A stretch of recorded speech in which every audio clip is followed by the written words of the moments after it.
बड़ी खबर सामने आ रही है। आज कांग्रेस संसदीय दल की बैठक होनी है। बता दें आपको कि शाम के 5:30 बजे के करीब संसद भवन में बैठक होगी। चेयरपर्सन का चुनाव होना है।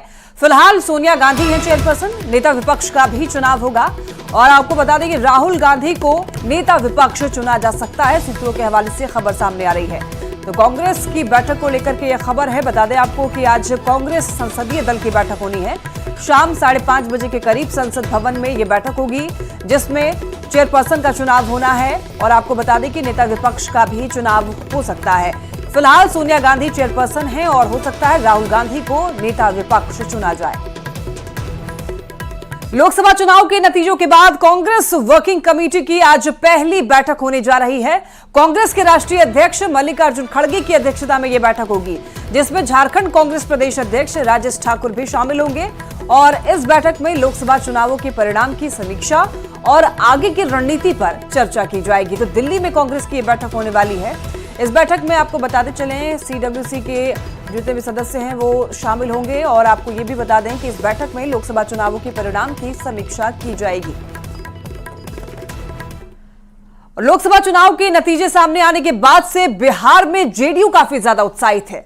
जेडीयू के नेताओं ने पटना में तरह तरह के पोस्टर्स लगाए हैं। एक नया पोस्टर सामने आया है, जिसमें नीतीश कुमार की तुलना टाइगर से की जा रही है और पोस्टर पर लिखा है कि टाइगर अभी जिंदा है। ज्यादा जानकारी दे रहे हैं न्यूज 18 संवाददाता शैलेंद्र।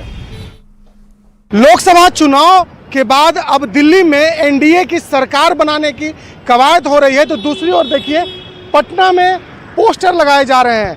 पहले एनडीए की एकजुटता को लेकर पोस्टर लगाया गया, तो अब टाइगर जिंदा है। नीतीश कुमार की तस्वीर बाघ के साथ दिखाई गई है, क्योंकि जिस तरीके से लोकसभा चुनाव में जदयू का बिहार में प्रदर्शन रहा है, उससे कहीं न कहीं जदयू के नेता काफ़ी उत्साहित हैं।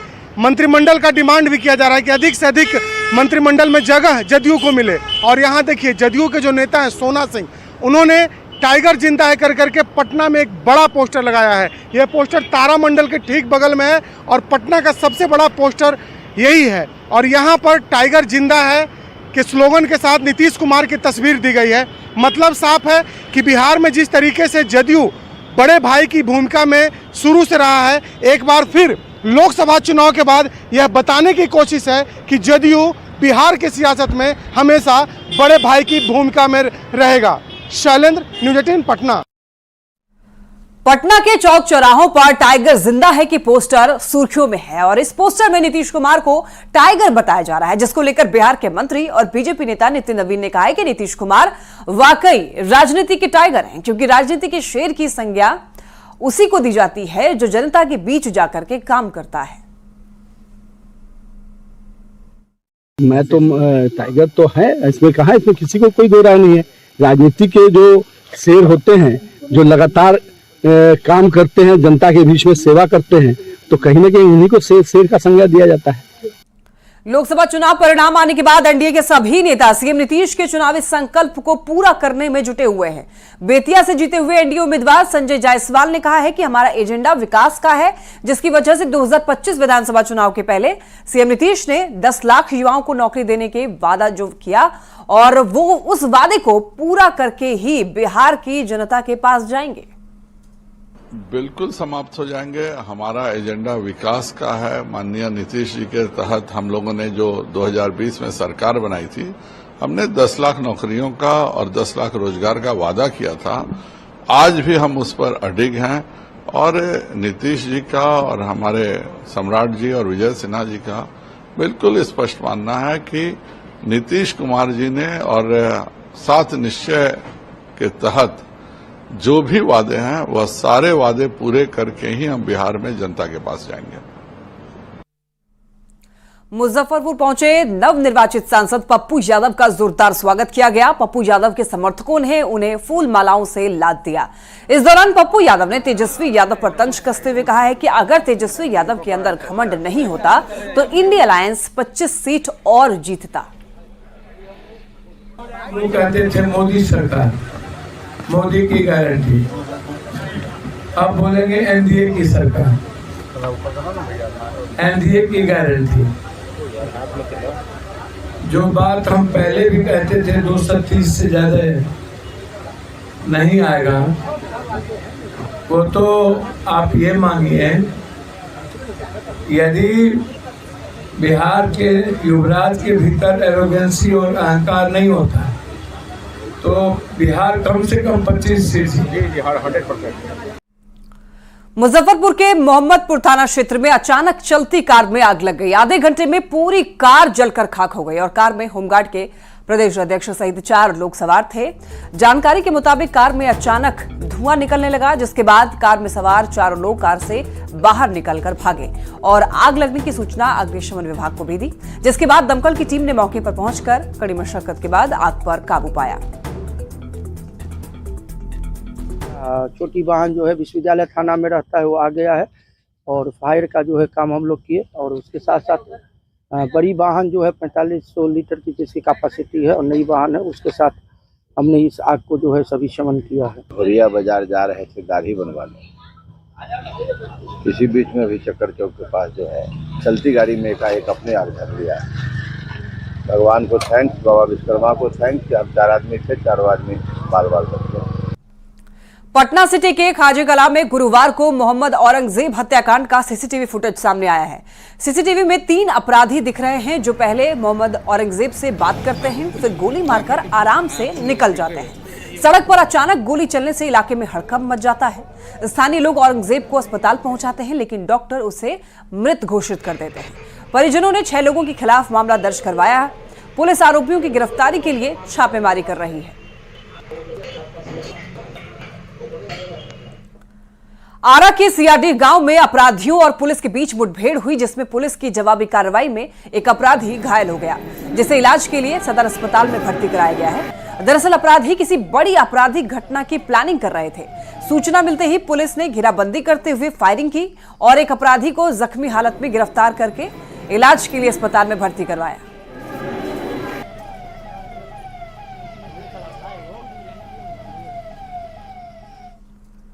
सहरसा में अपराधियों ने वकील को पुराने विवाद में गोली मारकर जख्मी कर दिया। केस उठाने को लेकर के विवाद में अपराधियों ने वकील को 5 गोलियां मारी। आपको बता दें कि वकील को गंभीर हालत में सदर अस्पताल में भर्ती कराया गया है। घटना सदर थाना क्षेत्र के बेलवा गांव की है। पुलिस पूरे मामले की तफ्तीश में जुटी हुई है। लीलाधर शर्मा अधिवक्ता जो कि अपने कोर्ट से घर जा रहे थे दिन भर काम करके, भेलवा चौक पर अभिमन्यु कुमार और शिवम कुमार, रामशेठ यादव, उसके बाद कैलू यादव, मिथिलेश कुमार, शिवा कुमार और अज्ञात 15 आदमी थे। तो कुछ लोग के द्वारा मारपीट एवं गोली मारा गया, पैर और हाथ में। पूर्व से ही लोग का विवाद चलता है। 2023 में मारपीट की केस हुई थी, उसमें कुछ लोग केस उसके मुताबिक जेल में भी हैं। बाढ़ में रेलवे स्टेशन परिसर में बजरंग बली मंदिर को हटाने का विरोध शुरू हो गया। लोगों ने रेल प्रशासन का जबरदस्त विरोध किया। मंदिर हटाने की सूचना पर लोगों की भीड़ इकट्ठा हो गई।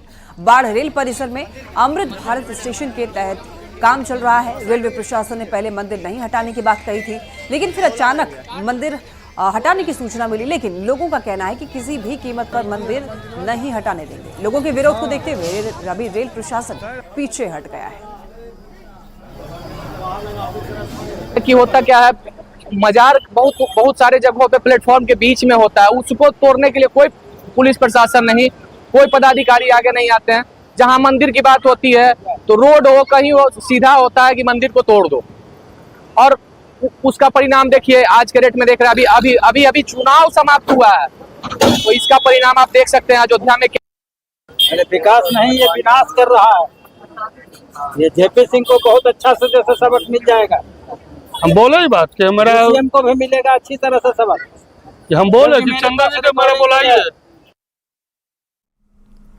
गुमला में आंधी तूफान से तबाही का मंजर देखने को मिला। सिसई प्रखंड में तेज आंधी तूफान ने जमकर कहर बरपाया। कई घरों की छतें उड़ा ले गए, कई पेड़ धराशायी हो गए। सबसे ज्यादा नुकसान मुरगू दिगदोन गांव में हुआ। आपको बताते चलें कि करजनटोली गांव में भी लोगों के घरों की छत उड़ गए और एक मवेशी की भी मौत हो गई। पीड़ित प्रशासन से मुआवजे की मांग कर रहे हैं।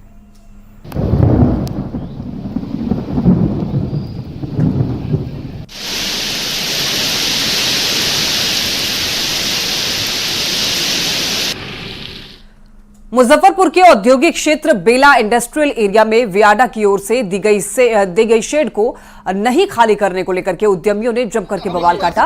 हंगामे को देखते हुए मौके पर भारी संख्या में पुलिस बल को बुलाया गया, लेकिन आक्रोशित उद्यमियों ने अपना आक्रोश व्यक्त करते रहे और खाली करने से इनकार भी किया। आक्रोशित उद्यमियों के अनुसार मुख्यमंत्री उद्यमी योजना के तहत उद्यमियों का सिलेक्शन किया गया था और उन्हें ग्रुप सी के तहत सिलेक्शन कर सीट उपलब्ध करवाया गया था, लेकिन अब बता दें आपको कि अब उस शेड को खाली कराया जा रहा है। जिन उद्यमियों ने अपना उद्योग लगा दिया है, अचानक से उन्हें यहाँ से हटाया जा रहा है। यहाँ पे एसडीओ साहब के यहाँ से एक प्रतिनिधि हुई थी कि यहाँ पे कुछ सामान रखा हुआ था, उसको शिफ्ट करना था। उसके संदर्भ में बियाडा के द्वारा लेटर दिया गया था प्रशासन को, उसी के संदर्भ में प्रतिनिगत हुआ था। उसके संबंध में सुबह से हम लोग यही काम करवा रहे हैं, उसको निकलवा के उधर रखवा रहे हैं। और कुछ लोग आए थे अंदर, फिर उनको रिक्वेस्ट करके बाहर कर दिया गया। और फिर जो है कुछ महिलाएं थीं जिन्होंने ईंटा पत्थर भी चलाया, लेकिन हम लोग ने हमारे पुलिस प्रशासन ने बहुत संयम के साथ काम करते हुए उनको समझा बुझा के बाहर कर। प्रशासन के साथ में आया है सर, हम लोग का मशीन सब खाली करवा दिए, बाहर निकाल के फेंक दिए। यहाँ पे सबको मतलब जिसको भी मतलब बहुत बेरहमी से पीटा, उद्यमी लोग को बहुत बेरहमी से पीटा। जो महिला को अंदर लेके गया है उनका जेंट्स पुलिस महिला सबको मारा, हमको भी मारा। यहाँ पे जेंट्स पुलिस मारा है, नहीं महिला पुलिस अंदर से, जेंट्स पुलिस सब लाठीचार्ज कर रहा है। जो शेष बचे 232 उद्यमी हैं उनको घर जाने की बात है। तो जब शेष बचे की बात हो रही है तो जो यहाँ ऑलरेडी अपना शेड आवंटित हो चुका है जिनका, और जो उद्योग चला रहे हैं उनको निकालने की बात कहाँ से आ रही है? ये तो बियाडा की मनमानी है।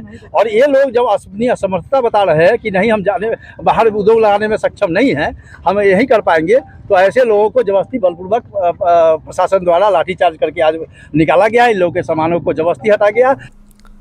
गया के ऑफिसर्स ट्रेनिंग एकेडमी में 25वीं पासिंग आउट परेड होनी है। प्रशिक्षण प्राप्त कर चुके 118 कैडेट्स आज सैन्य अधिकारी बनेंगे। पासिंग आउट की पूर्व संध्या पर मल्टी एक्टिविटी डिस्प्ले का आयोजन हुआ, जिसमें जवानों ने आसमान से लेकर के जमीन तक हैरत अंगेज करतब दिखाए।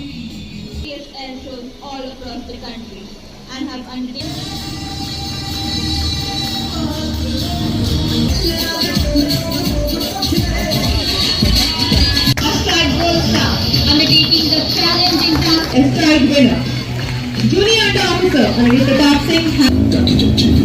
ऐसा प्रतीत हो रहा है कि officer is a Christmas tree found by Havaldar Fakirappa and air shows all across the country and have undertaken. Bihar के नागी और नकटी बर्ड सेंचुरी को रामसर साइट में शामिल कर लिया गया है। वन एवं पर्यावरण मंत्रालय ने जमुई के 550 हेक्टेयर में फैले नागी पक्षी अभयारण्य नकटी बर्ड सेंचुरी में शामिल कर लिया, जिससे नागी और नकटी वेटलैंड के संरक्षण और इको टूरिज्म को बढ़ावा देने के लिए अब अंतर्राष्ट्रीय स्तर पर मदद मिलेगा। वन विभाग के पदाधिकारी ने रामसर सूची में शामिल होना बिहार और जमुई के लिए गर्व की बात बताया।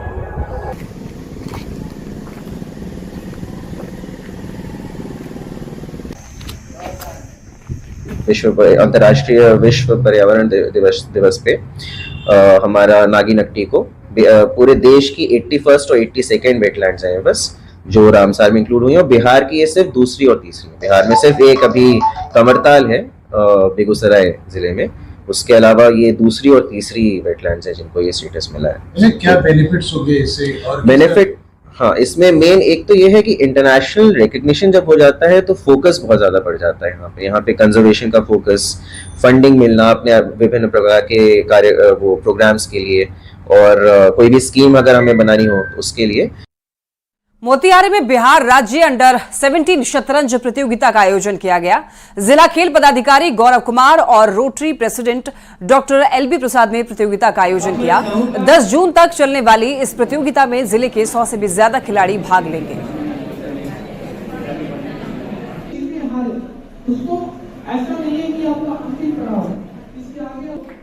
देते हुए हमारे डॉक्टर साहब पदाधिकारी होने के नाते हमारी डिस्ट्रिक्ट चेस एसोसिएशन ने आज ये जो इतनी अच्छी चेस चैंपियनशिप प्रोग्राम ऑर्गेनाइज किया गया है यहाँ पे, मैं बहुत खुश हूँ। मैंने तो एड्रेस भी किया है, बच्चों को बताया भी है कि चेस बच्चों को एक एकेडमिक्स के साथ साथ एक स्पोर्ट्स में भी अच्छे से इन्वॉल्व होना चाहिए। इससे बच्चों का सर्वांगीण विकास होता है। जो बोलते हैं कि एक ओवरऑल होलिस्टिक डेवलपमेंट कैसे अच्छा होना चाहिए, उसके लिए स्पोर्ट्स बहुत इंपॉर्टेंट है। और खासकर चेस, मैंने बताया ना कि चेस एक खेल ही नहीं है, ये चेस एक इस तरह का खेल है जहाँ पे बच्चे अपना मेंटल एक्सरसाइजेस करते हैं। इन चेस का आयोजन कराया गया है चेस एसोसिएशन के द्वारा, जिसमें हमारे बिहार के अलग अलग जिलों से काफ़ी पार्टिसिपेंट्स आप देख भी रहे हैं, उनके गार्जियंस भी हैं। मैंने सभी बच्चों को शुभकामना दिया है और जिला प्रशासन की तरफ से उनको आश्वस्त किया है कि उनको कोई रहने में, खाने में और बाकी उनको खेलने में कोई असुविधा ना हो।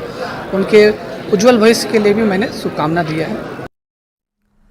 गिरिडीह में गर्मी लगातार बढ़ रही है। पारा 40 डिग्री सेल्सियस से पार हो चुका है, जिससे लोगों की परेशानियां बढ़ गई है। भीषण गर्मी और चिलचिलाती धूप से राहत पाने के लिए लोग गन्ने के जूस का सहारा ले रहे हैं। ज्यादा जानकारी दे रहे हैं न्यूज 18 संवाददाता एजाज अहमद। गिरिडीह जिले में मौसम विभाग के पूर्वानुमान के अनुसार अभी फिलहाल 38 डिग्री सेल्सियस की गर्मी है। इतना ही नहीं, मौसम विभाग के द्वारा बताया गया है कि गिरिडीह जिले में हीट वेव रहने वाली है, जिससे लू लगने की भी संभावना है। इसे लेकर के गिरिडीह समेत राज्य के कई जिलों को येलो अलर्ट की सूची में डाला गया है। वहीं लोग गर्मी से निजात पाने के लिए यहां पर गन्ने का जूस का सहारा ले रहे हैं। तस्वीरों में आप साफ देख सकते हैं कि ये पहाड़पुर की जगह है और यहाँ पर पेड़ के नीचे छांव में गन्ने का स्टॉल लगाया गया है और इस प्रकार गन्ने का जूस मशीन से निकाला जा रहा है और आने जाने वाले सभी राहगीर कहीं ना कहीं अपनी प्यास बुझाने के लिए, डिहाइड्रेशन से बचने के लिए इस गन्ने का जूस का सहारा ले रहे हैं। गन्ने का जूस गर्मी में कितना बिक रहा है आपका? गर्मी में कम से कम 350 गिलास बिक जाता है। बिक जाते हैं। कितना कमाई कर लेते हैं? 8,000 रोजाना का? रोज का। गन्ने का जूस से आप गन्ने का जूस पीने आए हैं? क्यों, कितना फायदा होता है गर्मी में? गैस्ट्रिक के लिए बहुत फायदा है। गैस्ट्रिक के लिए धूप से ही बचाता है ना?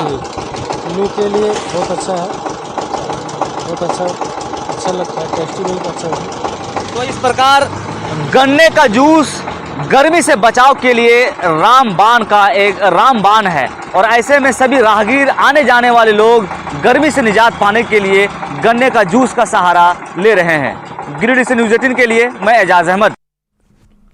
सरायकेला के पलना गांव में गर्मी में किसान धान की खेती कर रहे हैं। करीब 6000 किसान भीषण गर्मी में धान काट रहे हैं। किसानों ने बताया है कि पलना डैम बिहार राज्य के समय में निर्माण किया गया था और तब से गांव के किसानों को काफी सहूलियत होती है। भीषण गर्मी में भी गांव में पानी की सुविधा रहती है, जिसके वजह से किसान 2 बार धान की खेती करते हैं।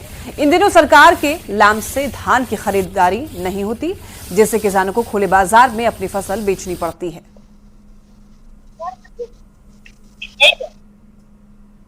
जैसे यहाँ पे पानी है तो इधर से पानी आता है ना, तो अभी का टाइम तो नहीं है ना, मतलब धान रोपने का। तो अभी जैसे हम लोगों के गांव तरफ अभी तो नहीं होता है, तो इधर मतलब सबको ऐसे पानी आता है तो इसे कुछ चाष करते हैं, जैसे धान, सब्जी और भी बहुत कुछ। पलना डैम से आसपास के किसानों को बहुत ज्यादा फायदा। हम लोग यहाँ 2 बार ये रोपाई कर सकते हैं। एक बार जैसे इस टाइम होता है, मतलब ठंडा के टाइम होता है, और अभी एक बार गर्मी के टाइम होता है। इसमें फायदा ये है कि हम लोग का पानी उन्हीं का पूरा एकदम व्यवस्था है, पूरा पानी उन्हीं का, कुछ दिक्कत नहीं है। बाकी जैसा जगह जैसे एक ही बार ये हो सकता है, धान का रोपाई हो सकता है, यहाँ 2 बार हो रहा है। गांव में कितने किसान क्या करते हैं? गाँव में अधिकतर किसाने हैं, सब वही यही करते हैं, चावल मतलब धान उन्हीं ये करते हैं। सब्जी होती है? हाँ, सब्जी होती है। पानी का दिक्कत नहीं, इसलिए सब्जी होती है। पलामू के मेदिनी नगर शहर में इन दिनों लोग सड़क जाम की समस्या से परेशान हैं।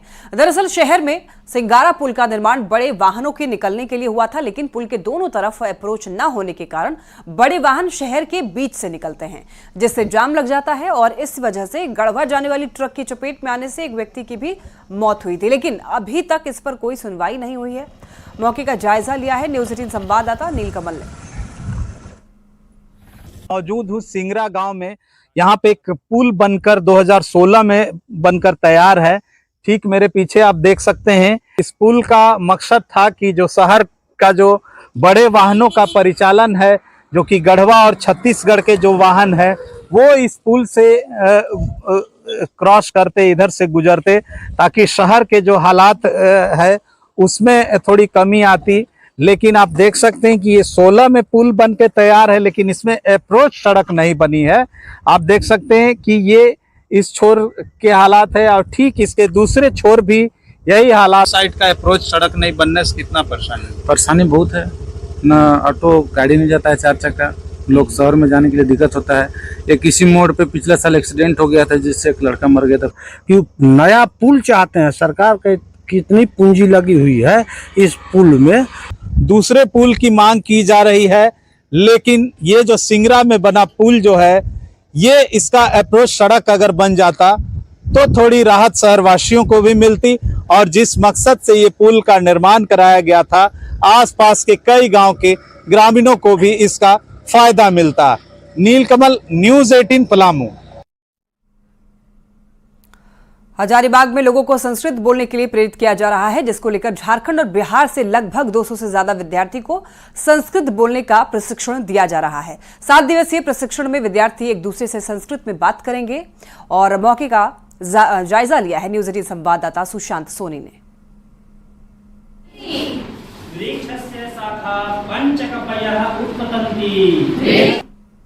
और इसी के साथ इस बुलेटिन फिलहाल के लिए इतना ही। आप देखते रहिए न्यूज़ 18।